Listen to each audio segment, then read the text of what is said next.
परेशानी को दूर अता फरमा। मौला जो बीमार है उनको शिफा अता फरमा। मौला जो कर्जदार है कर्ज से निजात अता फरमा। मौला जो बे औलाद है नेक सालिहीन औलाद अता फरमा। मौला इनके सफर में कामयाबी और कामरानी अता फरमा। या हुजूर जिस मकसद से लिए अपने घर से निकले मौला इनके मकसदों में कामयाबी और कामरानी अता फरमा। या हुजूर जो ना आ सके मौला उनकी भी हाजिरी कबूल फरमाइए। मौला जो लोग दुआ के लिए कहा मौला उनकी दुआओं को कबूल फरमाइए। मौला इनके घर में जो दुनिया से रुखसत कर गए मौला उनको जन्नतुल फिरदौस में आला मकाम अता फरमा। मौला जो हयात है मौला उनको सेहत तंदुरुस्तियां अता फरमा।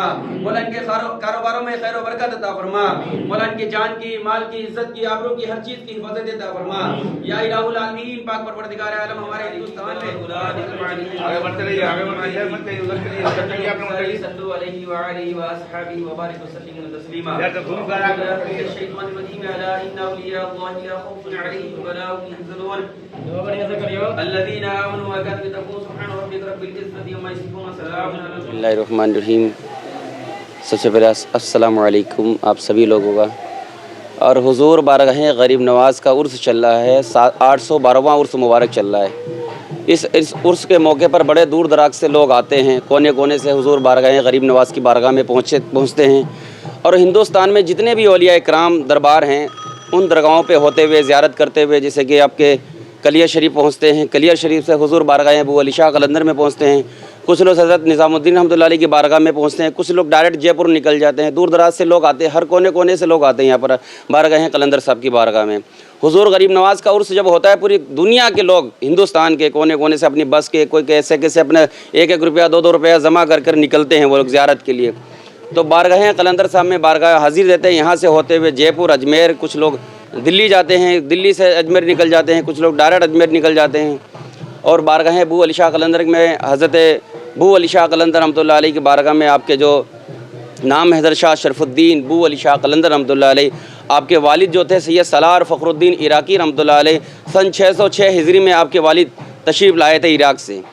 आपकी वालदा जो थी हाफिज़ा जमाला बेगम रहमतुल्लाह अलैह, वो हाफिज़ थी, एक दिन में कई के कुरान शरीफ पढ़ दिया करती थी। तो जब आप पैदा हुए तो माँ के पेट से ही हाफिज़ पैदा हुए थे। और राबिया बसरी कलंदर जो बसरा इराक़ में है, जो उनको लेडीज़ है इसलिए आधा कलंदर का लक़ब मिला हुआ है। पूरी दुनिया में, पूरे हिंदुस्तान में 2.5 कलंदर का मेन 2.5 कलंदर हैं आप। और आपका तो मर्तबा ऐसे इतना आला था कि जब आप पैदा हुए तो माँ के पेट से ही हाफिज़ पैदा हुए थे।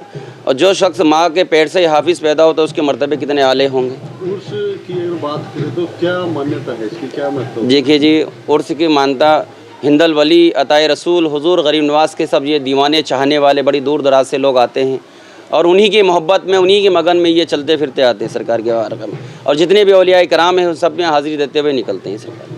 तो फिर जी एक ऐसी भी चर्चा है कि यहाँ पर कुछ ताला लगाया जाता है जी, जिसके कारण लोगों की जो मुरादें हैं वो जी, वो क्या? देखिए एक अपनी अपनी एक सरदा है। कुछ लोग ताला लगाते हैं, कुछ लोग धागा बांधते हैं, कुछ लोग आरजी लगाते हैं। और हकीकत बात तो ये है कि जो दिल से नियत से जो मांगेंगे वो मिलेगा आपको। ताले का मानना ये है कि कुछ लोग ताला लगाते हैं, कुछ ऑटोमेटिक ताले खुल जाते हैं। कुछ लोग ताले लगाते हैं ऑटोमेटिक खुल जाते हैं, और कुछ लोग की ताले मतलब मन्नत पूरी हो जाते हैं और किसी ताले में लगाएंगे वो ताला खुल जाएगा। वो ताला फिर आपके कदमों में रख दिया जाता है, जो भी जिस मकसद से लगाते हैं। सभी धर्मों के लोग यहाँ पर हिंदुस्तान में हर धर्म के, हिंदू, मुस्लिम, सिख, ईसाई, सभी धर्म के यहाँ पर किसी का ज़ात का कोई भेदभाव नहीं है यहाँ पे अल्हम्दुलिल्लाह।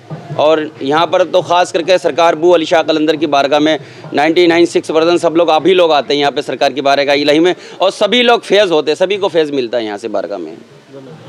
व्यवस्थाएं हमने जो यहाँ पे कर रखे, जितने भी जायरीन आ रहे, ठंड का मौसम है, हमने नीचे गद्दे बिछवाए हुए हैं सब जायरीनों के लिए। हमारे पास कमरे हैं, हमने सब कमरों के अंदर कंबल रखवा रखे हैं, गद्दे बिछवा रखे हैं। अच्छा, दूसरा प्रशासन से हमें फुल सहयोग मिल रहा है। बाहर से जितनी मतलब पब्लिक आने वाली है, मतलब किसी भी तरह की अब की बार कोई धक्का मुक्की, कोई इस तरह का कोई काम नहीं हुआ। अब की बार प्रशासन ने हमारा बहुत साथ दिया।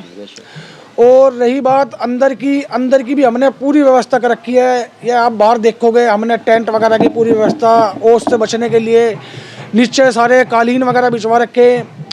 कोई जो हमारे बुजुर्ग माताएं बहनें हैं उनके लिए हमने सारे कमरों का इंतजाम कर रखे हैं। उनको हमने कमरों के अंदर गद्दे बिछवा रखे हैं और कंबल बिछवा रखे हैं। ये कब तक रहेगा? ये 7 तारीख से उर्स चालू हुआ और ये 16 तारीख तक रहेगा उर्स। ख्वाजा साहब का। कव्वालियों का दौर भी इस दौरान। हाँ, कव्वालियों का दौर भी हमने यहाँ पे जितने भी मतलब श्रद्धालु लोग आते हैं, कव्वालियों का प्रोग्राम बाहर चलवा रखा है, पर ये परमानेंट ही चलता है। वैसे तो 365 दिन जब भी आप आओगे नमाज का टाइम छोड़ के, उसके बाद से कव्वालियाँ चालू रहती हैं।